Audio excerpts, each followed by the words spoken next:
आणि आता बातमी मराठा आरक्षणासंदर्भातली। क्युरेटिव्ह पिटिशनवर सुप्रीम कोर्टात सुनावणी झाली आणि आता कोणत्याही क्षणी कोर्ट आपला निकाल देऊ शकतं। त्यामुळे 2 वर्षांआधी रद्द झालेलं आरक्षण पुन्हा मिळेल का, पाहूया त्यावरचा हा रिपोर्ट। मराठा आरक्षणावरून ज्या क्युरेटिव्ह पिटिशनकडे महाराष्ट्राचं लक्ष लागलं होतं, त्या क्युरेटिव्ह पिटिशनवर सुप्रीम कोर्टाच्या बेंचची सुनावणी पूर्ण झाली। आता निकाल कोणत्याही क्षणी अर्थात पुढच्या 48 तासांच्या आत कधी येऊ शकतो। निकाल येस और नो मध्येच येईल। जर निकाल बाजूने लागला तर मराठा समाजाला दिलेल्या शिक्षणामध्ये 12% आणि नोकरीत 13% आरक्षण तत्काळ लागू होईल। सुप्रीम कोर्टानं आरक्षणाच्या बाजूने निकाल दिला तर पुन्हा मराठा आरक्षणाला आव्हान दिलं जाणार नाही। निकाल हो या बाजूने आला तर सुप्रीम कोर्टाच्या निकालानंतर तत्काळ मराठ्यांना SC-BCच्या जात प्रमाणपत्राचं वाटप सुरू होईल। भरती प्रक्रियेसंदर्भातील जी प्रकरणं विविध कोर्टात प्रलंबित आहेत ती आपोआप निकाली निघतील।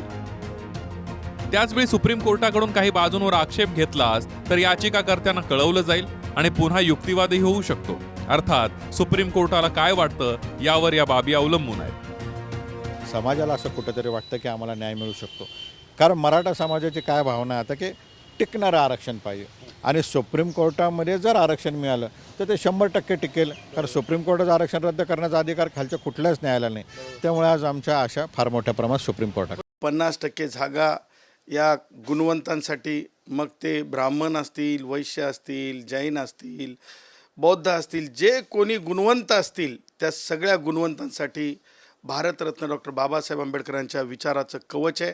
आणि माननीय सर्वोच्च न्यायालय, सर्वोच्च जे या देशातलं पुस्तक आहे भारतीय संविधान, त्या संविधानाच्या पुस्तकानुसार डॉक्टर आंबेडकरांनी दिलेलं 50%वरली कॅप जे कवच आहे त्या कवचाचं नक्कीच संरक्षण होईल याची मला खात्री आहे। आणि डंके की चोट पे मला विश्वास आहे की 50%च्या वर आरक्षण जाणार नाही। तत्कालीन फडणवीस सरकारने दिलेल्या मराठा आरक्षणाला मुंबई हायकोर्टानं शिक्कामोर्तब केलं। मात्र सुप्रीम कोर्टात जयश्री पाटलांनी मराठा आरक्षणाविरोधात धाव घेतली आणि 5 मे 2021ला 50%च्या वर आरक्षण देता येणार नाही म्हणत आरक्षण रद्द केलं। त्यानंतर राज्य सरकारनं क्युरेटिव्ह पिटिशन सुप्रीम कोर्टात दाखल केलं होतं। आता क्युरेटिव्ह पिटिशन म्हणजे काय तेही पाहूया। क्युरेटिव्ह पिटिशन हा शेवटचा पर्याय असतो।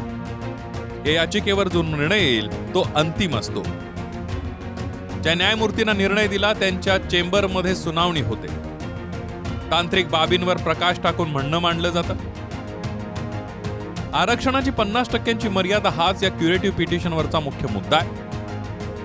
5 मे 2021ला आरक्षण रद्द करताना सुप्रीम कोर्टानं म्हटलं होतं की आरक्षणाची मर्यादा 50%पेक्षा अधिक वाढवता येणार नाही। आणीबाणीची स्थिती सांगून आरक्षणाची मर्यादा वाढवली, पण तशी परिस्थिती नाही। 50%पेक्षा अधिक आरक्षण का द्यावं याबाबत गायकवाड समितीनेही काहीच स्पष्ट केलं नाहीये।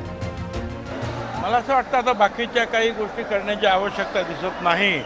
याचं कारण असं आहे की सगळेच मराठा समाजाचे लोक जे आहेत हे कुणबी सर्टिफिकेट घेत आहेत आणि OBCमध्ये येतात।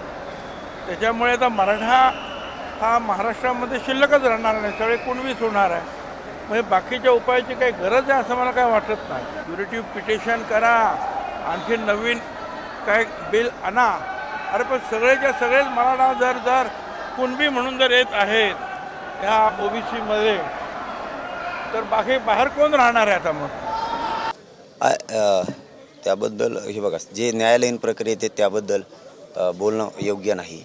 निर्णय येईल तो सगळ्यांनी पाठीमागच्या निर्णयाचा सन्मान केला, आता येईल त्याचाही केला जाईल। परंतु आम्ही आरक्षण आमच्या हक्काचं OBCतलं मागतोय आणि मराठा म्हणून आरक्षण टिकणार नाही। त्यामुळं मराठा म्हणून आरक्षण चालणार नाही। मराठा आणि कुणबी एकच आहेत आणि आमच्या नोंदी सापडलेल्या आहेत आणि आम्हाला सरसकट पाहिजे, त्याच्यावर आम्ही ठाम आहेत आणि OBCतूनच घेणार, यावर सुद्धा आम्ही ठाम आहेत आणि OBC म्हणूनच पाहिजे। सुप्रीम कोर्टानं बाजूनं निकाल दिला तर मराठा समाजासाठी तो निकाल ऐतिहासिक असेल।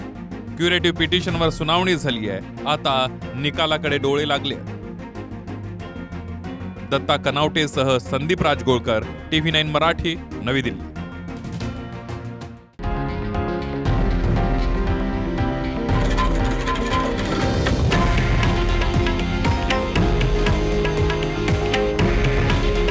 हे आहे देशातील नंबर 1 न्यूज नेटवर्क आणि आपण पाहत आहात TV9 मराठी. काळजी तुमची, हित महाराष्ट्राचं.